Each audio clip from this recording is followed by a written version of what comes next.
दोस्तों target with PS Parihar channel में आपका स्वागत है। ब्रेकिंग न्यूज है उन विद्यार्थियों के लिए जो विद्यार्थी पीसीएस 2026 के नोटिफिकेशन का इंतजार कर रहे थे। फाइनली गुड न्यूज आ चुकी है। उत्तर प्रदेश लोक सेवा आयोग ने पीसीएस 2026 का नोटिफिकेशन जारी कर दिया है। कितने पदों पर भर्ती आई है और क्या प्रक्रिया है, क्या बदलाव हुए, सारी चर्चा इस छोटे से वीडियो में करेंगे। तो आप लोग वीडियो को जल्दी से लाइक कर दें, शेयर कर दें और चैनल को सब्सक्राइब कर लें।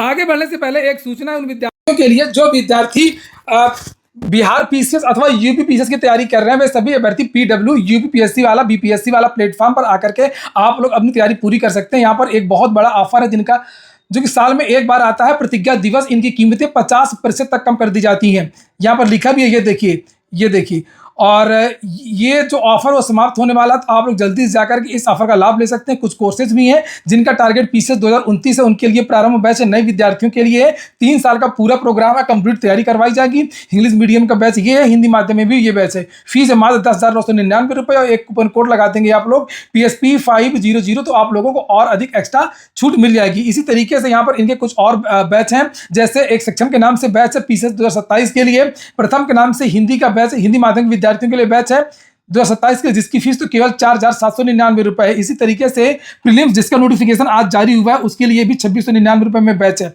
हिंदी माध्यम में ये बैच है और इंग्लिश मीडियम में ये बैच है। इसमें भी आप लोग कूपन कोड लगा दीजिएगा तो ये फीस और कम हो जाएगी। यहाँ पर आप लोग बीपीएससी के बैचेस भी देख सकते हैं, मैं दिखा दे रहा हूँ। ये 77वीं बीपीएससी का बैच है और एक 72वीं के लिए निर्णायक के नाम से बैच है और आक्रोश के नाम से भी बैच है। ये जितने भी कोर्स देख रहे हैं, जितनी बैच देख रहे हैं, इनकी लिंक मैंने डिस्क्रिप्शन बॉक्स और कमेंट बॉक्स दोनों जगह उपलब्ध करा दी है। आप लोग जल्दी से जाकर के कोर्स को ज्वाइन कर सकते हैं और एक टॉप क्लास की कोचिंग के साथ में आप लोग अपनी तैयारी को बेहतरीन कर सकते हैं, आगे बढ़ा सकते हैं। चलिए पहले मैं आप लोगों को कुछ चीज़ें दिखा देता हूँ। ये मेरा कल का वीडियो है जिसमें मैंने आप लोगों को जानकारी दी थी कि पीसीएस के जो नोटिफिकेशन वो 1 या 2 दिन में जारी हो जाएगा, लगभग 550 पदों पर। और एक वीडियो मैंने ये बनाया था और अभी नहीं तो कभी नहीं, और 2-3 न्यूज़ और थी, लेकिन पीसीएस की जो वैकेंसी थी वो मुख्य रूप से, हालांकि मैं 2-3 भर्तियों के बारे में जानकारी दिया करता हूं ताकि बार बार वीडियो ना बनाना पड़े। और एक वीडियो मैंने लगभग 2 दिन पहले भी बनाया था जिसको 13,000 के आसपास विद्यार्थियों ने देखा था, पीसीएस 2026 नोटिफिकेशन। फाइनली जब भी मैं इस तरीके से वीडियो बनाता हूँ और मेरी सूचना हमेशा की तरह सही निकलती भी है और नोटिफिकेशन जारी हो गया है। ये देखिए ये नोटिफिकेशन है और ऑनलाइन आवेदन प्रारंभ होने की तारीख 25। मैंने आप लोगों को ये भी जानकारी दी थी कि इस बार जो देरी हो रही है उसका कारण कुछ बदलाव, और वही थोड़े मोड़े जो मामूली बदलाव है वही हुए हैं। यहाँ पर ये हम लोग केवल प्रमुख बातें देखेंगे। आप सब लोग पीसीएस की तैयारी करने वाले विद्यार्थी हैं तो बहुत ज़्यादा बताने की आवश्यकता नहीं है, लेकिन कुछ बताने की आवश्यकता भी है कि सारे विद्यार्थी पुराने नहीं है, कुछ नए विद्यार्थी भी हैं। तो इसमें प्रीलिम्स होता है, मेंस होता है और इंटरव्यू होता है। प्रीलिम्स में एक जीएस का पेपर होता है, एक सीसेट का पेपर होता है। सीसेट क्वालिफाइंग होता है, जीएस के नंबर से मेरिट बनती है। और यहाँ पर अब आ जाइए, रिक्तियों की संख्या के बारे में जानकारी दी गई है। तो यहाँ पर अभी ये 500 रिक्तियों के बारे में बताया गया। ये देखिए लिखा हुआ 500, और इसमें विभिन्न प्रकार के पद हैं। जैसे लिखा हुआ है कि नायब तहसीलदार ग्रेड पे केवल 4200 ग्रेड पे की वैकेंसी है और बाकी सारी जो वैकेंसियां हैं वो 4600 से लेकर के 5400 तक की हैं। कौन कौन सी इसमें भर्तियां होती हैं? डिप्टी कलेक्टर, पुलिस उपाधीक्षक, खंड विकास अधिकारी, सहायक संभागीय परिवहन अधिकारी यानी कि ARTO, असिस्टेंट कमिश्नर, जिला कमांडेंट होमगार्ड्स, कोषाधिकारी, लेखाधिकारी, गन्ना निरीक्षक, सहायक चीनी आयुक्त, जिला गन्ना अधिकारी, अधीक्षक कारागार, और जेल जो डिप्टी जेलर नहीं होता वो, और प्रबंधक ऋण लघु उद्योग। इस तरीके के बहुत सारे पद हैं। मैं पूरे पढ़ूंगा तो पूरा घंटा इसी में निकल जाएगा, छोड़ दीजिए। आरक्षण को लेकर के यहाँ पर यही बदलाव हुआ है कि इसमें जो कहा गया था कि हम आरक्षण किसी भी चरण में नहीं दिया जाएगा, आरक्षित वर्ग का विद्यार्थी आरक्षित वर्ग में रहेगा, पहले ऐसा लिखता था, तो वो चीज़ें इसमें नहीं है।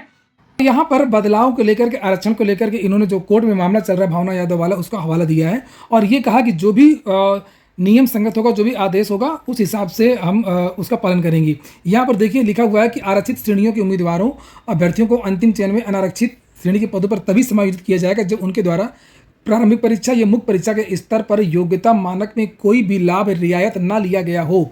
यानी कि फाइनल में आपको तभी वो लाभ मिलेगा जब आपने कोई भी एज रिलैक्सेशन या कोई अन्य छूट लास्ट तक अगर आपने नहीं लिया है, तब आपको ओवरलैप कराया जाएगा। जनरल में जनरल की जो सीटें हैं उसमें आपको रखा जाएगा।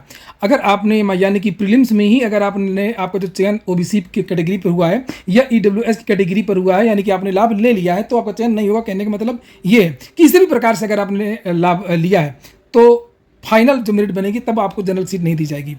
और इसके अलावा ये देखिए लिखा है, ये जो हाईकोर्ट में मामला चल रहा है, भावना यादव 6 अन्य बनाम उत्तर प्रदेश शासन और 2 अन्य में माननीय न्यायालय द्वारा दिनांक 13 मई 2026 को स्थगनादेश पारित किया गया है, स्टे है।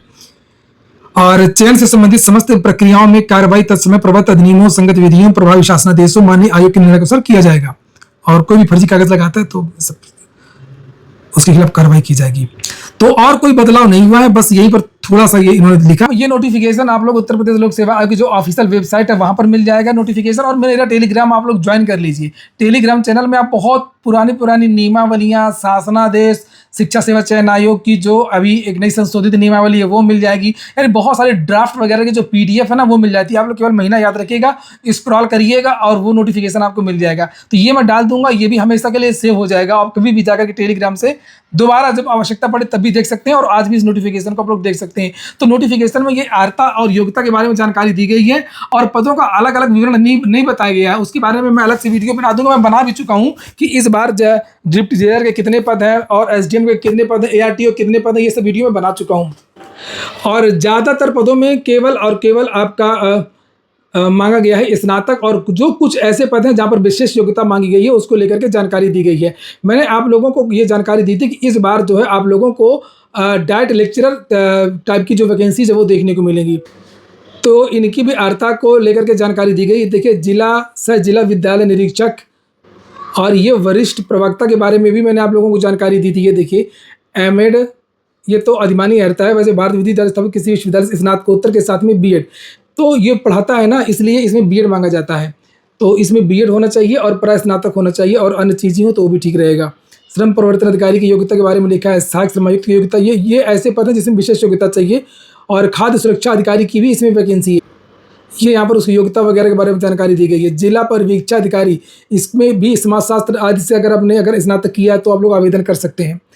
और मनोविज्ञान वगैरह भी है। सहायक नियंत्रक विधि माप विज्ञान, तो इसकी योग्यता ये यहाँ पर लिखी हुई है जिससे आप लोग देख सकते हैं। ये देखिए, का भी होना चाहिए, खा भी होना चाहिए, गा भी होना चाहिए।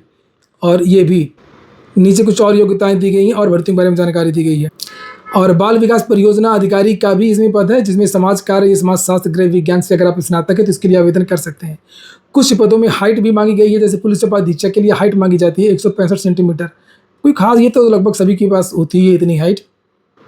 ये सीना है और ये चीज़ें इस अनुसूचित जाति के लिए, ये महिला वर्ग के लिए। ये इसके बाद में जिला कमांडेंट्स के लिए हाइट वगैरह लिखा हुआ है। अधीक्षक कारागार के लिए भी हाइट थोड़ा सा ज़्यादा चाहिए। ये देखिए, आबकारी निरीक्षक के लिए है, ये देखिए।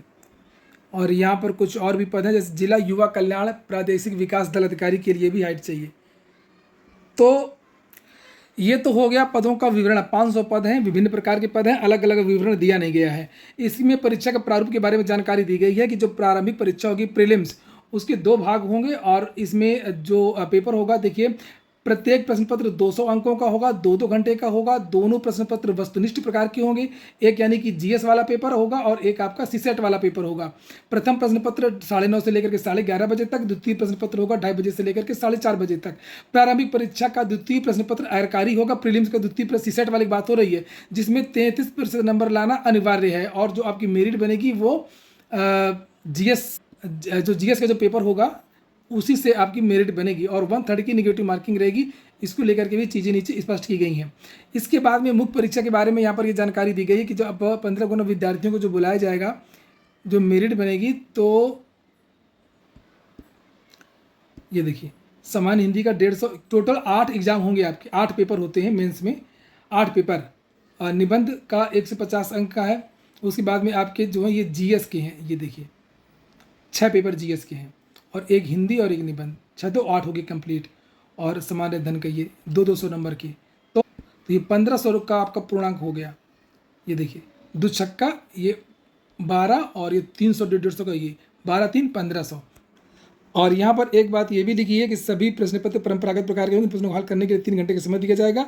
अभ्यर्थी से सामान्य हिंदी के प्रश्न पत्र में न्यूनतम अंक प्राप्त करने की अपेक्षा की जाएगी हिंदी वाले में, जो स्थित शासन के द्वारा निर्धारित किया जाए। और 100 नंबर का इंटरव्यू होगा। टोटल बन गया आपका 1600 में आपकी मेरिट बनेगी। और प्रीलिम्स का क्या सिलेबस होगा उसको लेकर के यहाँ पर नीचे जानकारी दी गई है, जीएस वगैरह के बारे में। और मेंस का जो सिलेबस है वो भी यहाँ पर दिया गया है, ये देखिए।